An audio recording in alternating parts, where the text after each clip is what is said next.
Praise the Lord. आप सभी को मैं अपने इस यूट्यूब चैनल में प्रभु यीशु मसीह के पवित्र और मीठे नाम में स्वागत करता हूं।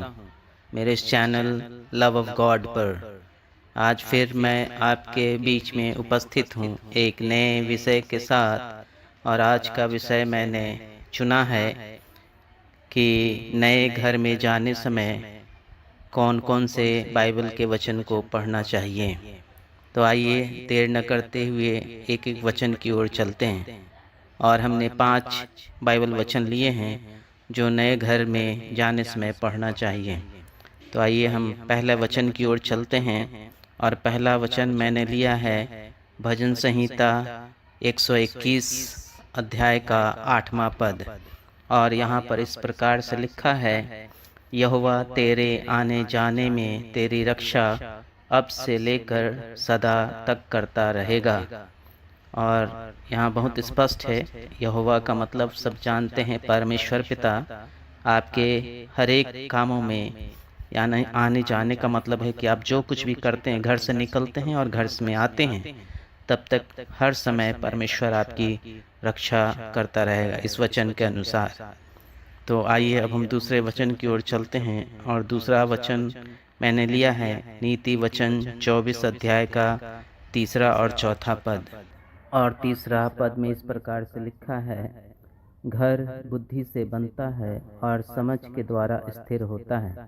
तो परमेश्वर बहुत स्पष्ट है बाइबल में कि घर को तो हम अपनी बुद्धि से बनाते हैं, लेकिन उसको स्थिर करने के लिए, घर में शांति और प्रेम बनाए रखने के लिए, घर में खुशहाल माहौल बनाने के लिए हम अपनी समझ का इस्तेमाल करते हैं और वो परमेश्वर की ओर से हमारा समझ आता है। 4 पद में इस प्रकार से लिखा है, ज्ञान के द्वारा कोठरियाँ सब प्रकार की बहुमूल्य और मनभाव वस्तुओं से भर जाती है। और यहाँ स्पष्ट है कि जब हम अपने ज्ञान, हम अपने बुद्धि, हम अपने विवेक से अपने घर में हर एक कामों को करते हैं, तो घर का हर कमरा एक खुशनुमा माहौल को देता है, एक अच्छे वातावरण को तैयार करता है जिसमें शांति और प्रेम से लोग रहते हैं और उस घर में परमेश्वर की उपस्थिति होती है। आइए तीसरे वचन की ओर चलते हैं। और तीसरा वचन मैंने लिया है याकूब की पत्री 1 अध्याय का 19वां पद। और यहाँ पर इस प्रकार से लिखा है, हे मेरे प्रिय भाइयों, यह बात तुम जानते हो, इसलिए हर एक मनुष्य सुनने के लिए तत्पर और बोलने में धीरा और क्रोध में धीमा हो। और बहुत स्पष्ट है, ये बाइबल हमें सिखा रही है कि हे मेरे प्रिय भाइयों, जितने भी लोग, सबके लिए है कि ये बात तुम जानते हो, ये बात तुम जानते हो कि हर मनुष्य को कुछ बातों को ध्यान रखने का ज़रूरत है।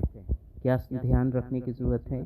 तो सुनने में, हमें अपने घर में रहते हैं तो एक दूसरे के सदस्य को, अपने पिता के, अपनी पत्नी के, अपने बच्चों के, सबके एक दूसरे का कान बनना चाहिए। हमें सुनने के लिए हमेशा तैयार रहना चाहिए।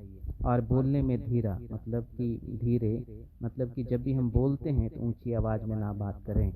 आपस में अगर कोई बात होता है तो हम उसमें आराम से बात करें।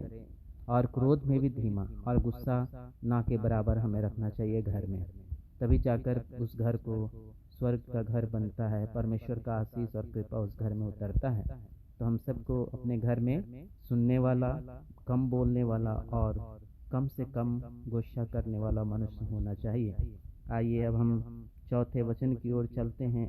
और चौथा वचन मैंने लिया है जोशुआ 1 अध्याय का 9 पद। और यहाँ इस प्रकार से लिखा है, क्या मैंने तुझे आज्ञा नहीं दी, हियाब बांध कर दृढ़ हो जा, भय ना खा और तेरा मन कच्चा ना हो, क्योंकि जहाँ जहाँ तू जाएगा वहाँ वहाँ तेरा परमेश्वर यहोवा तेरे संग रहेगा। तो बहुत स्पष्ट है बाइबल अपने वचन में, ये यहोशू नबी के द्वारा परमेश्वर कह रहा है कि हियाब बांध कर, धीरज बांध कर दृढ़ हो जा, और कभी भी किसी चीज़ से डरना नहीं, और मन में किसी प्रकार का कमज़ोरी को ना आने देना, क्योंकि ये विश्वास करो कि जहाँ जहाँ भी आप जाएंगे आपका परमेश्वर आपके साथ रहता है। तो आप जिस घर में भी रहते हैं वहाँ भी परमेश्वर आपके संगो साथ है।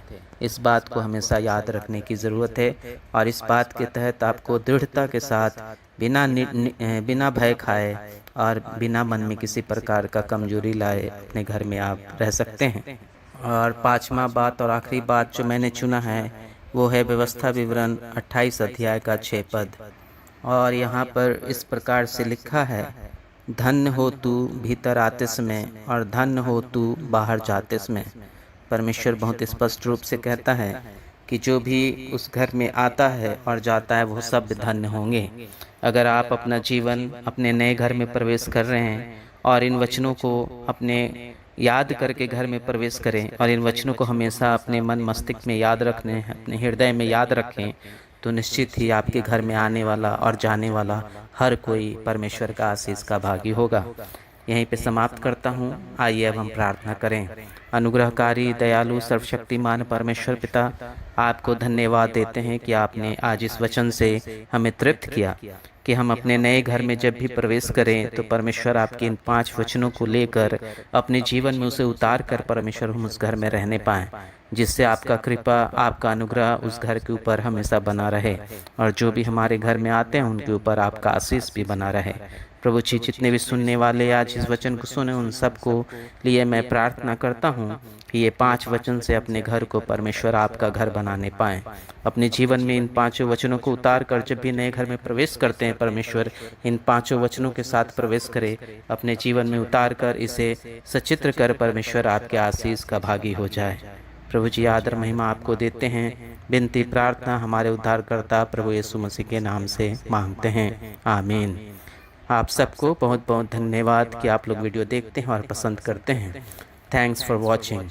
God bless you all.